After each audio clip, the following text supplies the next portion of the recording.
Monde numérique. Mieux réglementer les réseaux sociaux. La semaine dernière, à Paris, au Forum de la Paix, le président Emmanuel Macron s'est livré à une véritable charge contre les plateformes de réseaux sociaux. Une fois de plus, serait-on tenté de dire, mais il est vrai que les problèmes que l'on connaît ne cessent de croître. Addiction et surtout désinformation et manipulation, notamment en direction des jeunes qui sont les principales victimes. Bref, le problème reste entier. Il y a une dimension politique et géopolitique plus que jamais. Emmanuel Macron voit notamment la main de la Russie qui ne rêve, paraît-il, que de déstabiliser la France et qui profite pour cela de l'anarchie entre guillemets organisée sur les grandes plateformes américaines.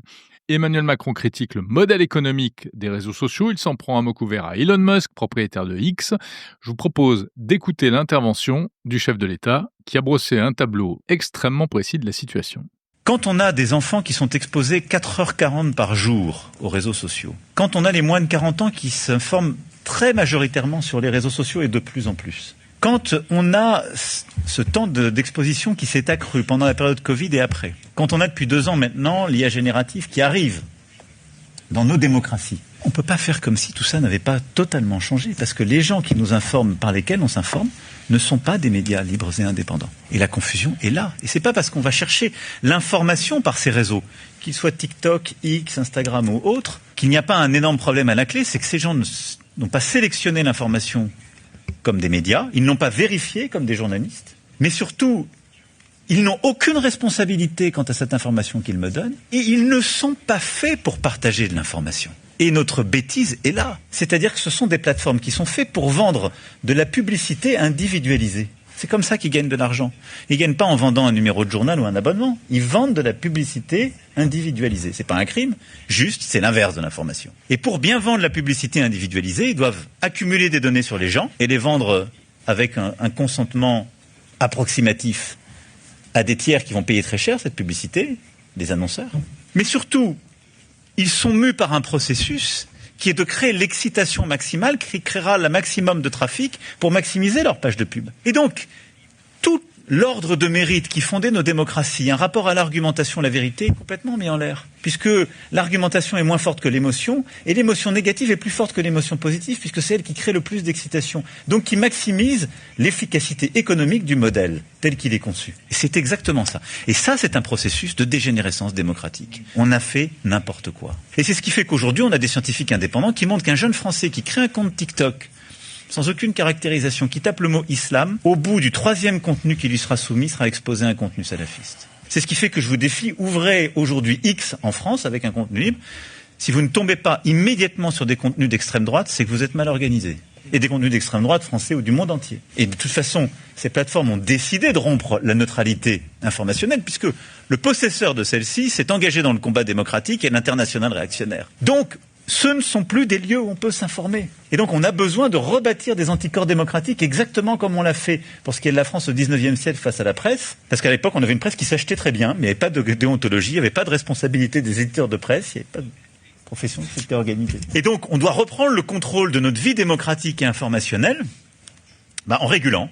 Et ça a été très bien dit, il ne peut pas y avoir de l'anonymat pour tout le monde et pas de responsabilité. Il doit y avoir une responsabilité, on l'a mis dans la directive des services. DSA. Derrière, on veut la liberté, mais on ne veut pas la liberté pour des gens qui n'existent pas. Les bots, les faux comptes devraient être interdits. Et si une plateforme ne nous garantit pas qu'elle supprime ses faux comptes, elle doit être interdite elle-même. Et on doit absolument avoir la transparence sur les algorithmes pour voir s'il y a des biais partagés. Et aujourd'hui, dans nos démocraties, notre système d'information ne fonctionne plus. Voilà Emmanuel Macron à l'occasion du Forum de la Paix à Paris. Le chef de l'État qui veut donc que l'on reprenne le contrôle de notre vie démocratique et informationnelle. Il en appelle donc à un agenda de protection et de régulation en Europe. Autrement dit, plus de régulation, mais une régulation, précise-t-il, qui doit rester compatible avec l'innovation. Donc voilà pour les faits et les déclarations. Maintenant, si on essaye d'analyser un peu cette déclaration et d'aller plus loin, qu'est-ce qu'on voit ? Eh bien, c'est donc un véritable discours de fermeté, mais aussi un constat d'impuissance. La fermeté, pourquoi ? Parce que cela prêche pour plus de contrôle, plus d'interdiction. Mais le problème, c'est que de la fermeté à l'autoritarisme, il n'y a parfois qu'un pas. Est-ce qu'on aura besoin demain de donner sa carte d'identité pour s'inscrire sur un réseau social? On sait que beaucoup de politiques ont cette vision en tête, qui présente également énormément d'effets pervers. Rappelons qu'il n'y a pas d'anonymat sur les réseaux sociaux, car par voie judiciaire, il est toujours possible de savoir qui se cache derrière un post sur X, sur Facebook ou sur n'importe quel autre réseau. Le problème, c'est que ça demande du temps, ça demande de l'énergie de la part de la police et de la justice, donc c'est pas simple. Ce qui existe, c'est le pseudonymat qui fait que tout le monde peut s'exprimer en se faisant appeler Titi et avec une tête de chat.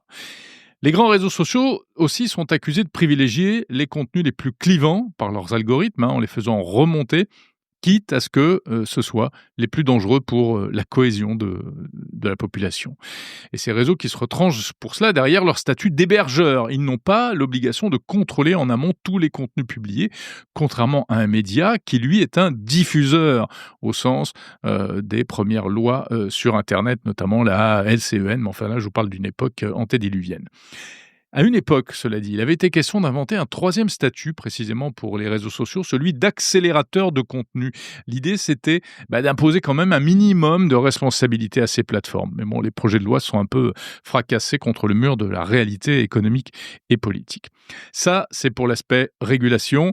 Ensuite, pourquoi est-ce que c'est un constat d'impuissance? Parce que précisément, si on veut faire plier ces grandes plateformes, il va falloir lever des tas de freins. D'abord, la plupart sont maintenant domiciliés administrativement en dehors de l'Europe.